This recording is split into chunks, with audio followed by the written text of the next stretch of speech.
ओम महालक्ष्मी च विद्महे विष्णुपत्नी च धीमहि तन्नो लक्ष्मी प्रचोदयात्। राधे राधे मेरे प्यारे भाइयों बहनों माताओं व बंधुओं, संस्कार की बातें चैनल में आपका स्वागत है। बंधुओं, आज फागुन मास का दूसरा दिन शुक्रवार मैं आपको सुना रही हूँ महान लक्ष्मी जी की कथा। बंधुओं, शुक्रवार के दिन जो कोई भी लक्ष्मी माता की कथा को सुनते हैं, लक्ष्मी जी उनके घर में स्थायी रूप से वास करती हैं। उन्हें सुख, शांति और समृद्धि की प्राप्ति होती है। बंधुओं, यदि आपने YouTube चैनल संस्कार की बातें अब तक सब्सक्राइब नहीं किया तो जरूर करें और बेल आइकन दबाना ना भूलें, ताकि आपको हमारी आने वाली सभी वीडियोस की जानकारी सबसे पहले हो सके। बोलो लक्ष्मी माता की जय हो। श्री सूत जी कहते हैं, सब पातकों का नाश करने वाले जटा तीर्थ में स्नान करके विशुद्ध चित्त वाला पुरुष लक्ष्मी तीर्थ को जाए। जो जो कामना मन में रखकर मनुष्य लक्ष्मी तीर्थ में स्नान करता है, वह सब प्राप्त कर लेता है। लक्ष्मी तीर्थ बड़ा भारी दरिद्रता की शांति करने वाला, महान धन धान्य की समृद्धि देने वाला, बड़े बड़े दुखों का नाश करने वाला, महान वैभव को बढ़ाने वाला है। वह स्वर्ग और मोक्ष देने वाला, महान ऋण से छुटकारा दिलाने वाला, श्रेष्ठ पुत्र प्रदान करने वाला है। ब्राह्मणों, इस प्रकार यह लक्ष्मी तीर्थ का महात्म बतलाया गया है। इस तीर्थ में स्नान करने के बाद अग्नि तीर्थ को जाए, वह महापुण्य में और महापातकों का विनाशक है। पूर्व काल में रावण को उसकी सेना सहित मारकर विभीषण को लंका का राजा बनाकर दशरथ नंदन श्री रामचंद्र जी जब सीता और लक्ष्मण के साथ सेतु मार्ग से गंधमादन पर्वत पर आए, तब लक्ष्मी तीर्थ के किनारे ठहरकर उन्होंने देवताओं, ऋषियों और पितरों के समीप वहां अग्निदेव का आवाहन किया। तब लक्ष्मी तीर्थ से कुछ दूर पर अग्निदेव महासागर से ऊपर उठे और मानव रूपधारी श्री रघुनाथ जी को देखकर इस प्रकार बोले, राम, राक्षसों को भय देने वाले महाबाहु श्री राम, आपने जो रावण का वध किया है, वह जानकी जी के पातिव्रत्य धर्म के बल से ही संभव हुआ है। यह बात सत्य है, सत्य है, सत्य है। ये साक्षात जगन माता लक्ष्मी है।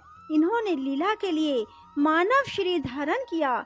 जब आप देव शरीर में स्थित होते हैं, तब ये भी दिव्य देह से आपकी सेवा करती हैं। आपने मानव शरीर धारण किया है, इसलिए ये भी मानव कन्या के रूप में प्रकट हुई हैं। आप भगवान विष्णु के शरीर के अनुरूप ही ये भी शरीर धारण कर लेती हैं। जगत स्वामिन देव देव जनार्दन, आप जब जब अवतार धारण करते हैं, तब तब ये आपकी सहायिका होती हैं। जब आप भृगुनंदन परशुराम के रूप में अवतीर्ण हुए थे, तब ये धरनी नाम से प्रकट हुई थी। इस समय आपके साथ ये जनक नंदिनी सीता के रूप में प्रकट हुई हैं, और भविष्य में जब आप श्री कृष्ण अवतार लेंगे, तब ये रुक्मिणी होंगी। इसी प्रकार अन्य अन्य अवतारों में भी ये आपकी सहायिका होती हैं। अतः रघुनंदन, आप मेरे कहने से इन्हें आदर पूर्वक ग्रहण करें। अग्नि का यह वचन सुनकर देवताओं और महर्षियों ने दशरथ नंदन श्री राम और जनक नंदिनी सीता की बार बार प्रशंसा की। श्री रामचंद्र जी ने अग्नि के साक्षी देने से परम निर्मल सती साध्वी सीता को ग्रहण किया। जिस स्थान पर अग्निदेव प्रकट हुए, उसी को अग्नि तीर्थ समझो। अग्नि के प्रकट होने से ही उसका नाम अग्नि तीर्थ हुआ। उस मोक्षदायक तीर्थ में भक्ति पूर्वक स्नान करके मनुष्य उपवास पूर्वक वेद वेता ब्राह्मणों को भोजन कराए, उन्हें वस्त्र और धन दे। ऐसा करने से वह सब पापों से मुक्त हो भगवान विष्णु का सायुज्य प्राप्त कर लेता है। पूर्व काल की बात है, पाटलिपुत्र में पशुमान नामक एक वैश्य रहते थे। वे सदा धर्म में तत्पर और ब्राह्मणों की सेवा में संलग्न रहा करते थे। सदा कृषि और गौ रक्षा करते हुए पशुमान बाजार की गलियों में धर्मतः सुवर्ण आदि का विक्रय किया करते थे। उनकी 3 स्त्रियां थी जो सदा पति की सेवा में लगी रहती थी। उन तीनों स्त्रियों से सुपन्य आदि 8 पुत्र उत्पन्न हुए। वे जब 5 वर्ष के हो गए तब उन्हें कर्तव्य की शिक्षा दी जाने लगी। वे धीरे धीरे खेती, गोरक्षा और व्यापार का काम भली भांति सीख गए। सुपन्य आदि 7 पुत्र पिता की बात सुनते और पशुमान जो कहते उस कार्य को तत्काल पूरा करते। उन्होंने सोने के कारोबार में भी अत्यंत कुशलता प्राप्त कर ली, किंतु वैश्य का 8वां पुत्र दुष्पन्य बचपन से ही खोटे मार्ग पर चलने लगा। वह पिता की बात नहीं सुनता था। दुष्पन्य बाल्यकाल से ही बालकों को सताया करता था। पशुमान ने उसे दुष्कर्म परायण देखकर भी यह नादान है ऐसा कहकर उसकी उपेक्षा कर दी। तदंतर वैश्य के 8 पुत्र युवा अवस्था को प्राप्त हुए। 8वां पुत्र दुष्पन्य नगर के बालकों को दोनों हाथों में पकड़ लेता और कुआं, नदी या तालाब में फेंक देता। उसके इस दुष्ट चरित्र को कोई नहीं जानता था। जल में उनका शव देखकर लोग उनका संस्कार करते थे। तब पुरवासियों ने आकर राजा से यह वृतांत निवेदन किया। उसका वचन सुनकर राजा ने ग्राम रक्षकों को बुलाया और आज्ञा दी, बालकों की मृत्यु का क्या कारण है इसका पता लगाओ। ग्राम रक्षक बालकों के मारे जाने के रहस्य का पता लगाने लगे, किंतु बहुत खोज करने पर भी उन्हें उन बाल घात का पता नहीं लगा। वे डरते हुए राजा के पास गए, बोले, महाराज, हम बहुत खोज करने पर भी यह ना जान सके कि कौन इस नगर में रहकर निरंतर बालकों की हत्या करता है। तदंतर किसी समय वह वैश्य बालक अन्य 5 बालकों के साथ कमल निकालकर ले जाने के बहाने सोवर के निकट गया। वहां उसने उन बालकों को जबरदस्ती पकड़कर पानी में डुबो दिया। वे बालक चीखते चिल्लाते रहे तो भी उस क्रूर आत्मा ने उन्हें कंठ तक पानी में ले जाकर डुबो दिया। उन सब को मरा हुआ जानकर दुष्पन्य शीघ्र अपने घर को चला गया। उन 5 बालकों के पिता अपने पुत्रों को नगर में ढूंढने लगे। वे 5 बालक अधिक छोटे नहीं थे। पानी में डाल देने पर भी वे मर ना सके।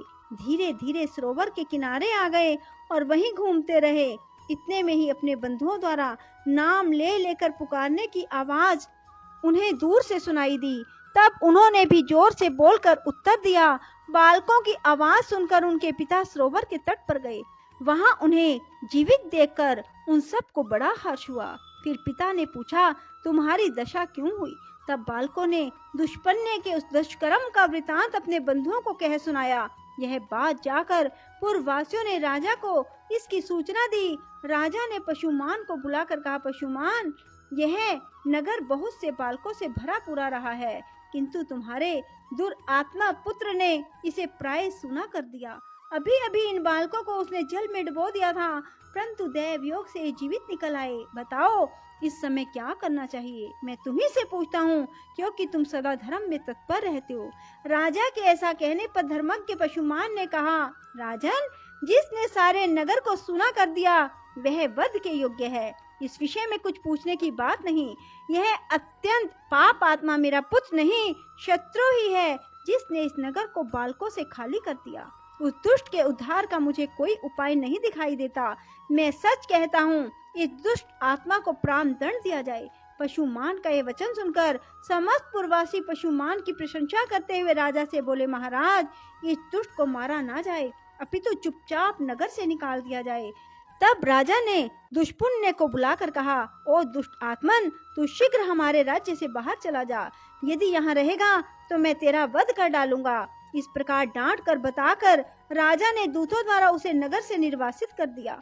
तदंतर दुष्पुण्य भयभीत हो उस देश को छोड़कर मुनि मंडली से युक्त वन में चला गया। वहां जाकर भी उसने एक मुनि के बालक को जल में डुबो दिया। कुछ बालक खेलने के लिए गए हुए थे। उन्होंने इस बालक को मरा हुआ देख अत्यंत दुखी हो उसके पिता से यह समाचार कहा। तब उक्त शवा ने बालकों से अपने पुत्र के मारे जाने का समाचार सुनकर तप के प्रभाव से दुष्पुण्य के चरित्र को जान लिया और उसे शाप देते हुए कहा, अरे, तूने मेरे पुत्र को पानी में फेंक कर मार डाला है, इसलिए तेरी मृत्यु भी जल में ही डूबने से होगी। मरने के बाद तू दीर्घ काल तक पिशाच बना रहेगा। यह शाप सुनकर दुष्पुण्य को बड़ा दुख हुआ। वह उस वन को छोड़कर सिंह आदि क्रूर जंतुओं से युक्त दूसरे भयंकर वन में चला गया। वहां बड़े जोर की वर्षा और आंधी चलने लगी। दुष्पुण्य ने देखा एक मरे हुए हाथी का सूखा कंकाल पड़ा है। उस समय आंधी और प्रचंड वर्षा के कष्ट को ना सह सकने के कारण वह उस हाथी के पेट की गुफा में घुस गया। फिर बड़ी भारी वर्षा हुई। जल का महान प्रवाह हाथी के पेट में भी भर गया। हाथी का शव उस महाप्रवाह में बहते बहते समुद्र में चला गया। दुष्पुण्य उस जल में डूबकर क्षण भर में प्राणहीन हो गया। मृत्यु के बाद उसे पिशाच की योनि मिली। भूख प्यास से पीड़ित होकर वह भयानक रूपधारी पिशाच अनेक प्रकार के दुख सहता हुआ गहन वन में रहने लगा। एक वन से दूसरे वन में दौड़ता और कष्ट भोगता हुआ वह क्रमशः दंडक अरण्य में आया।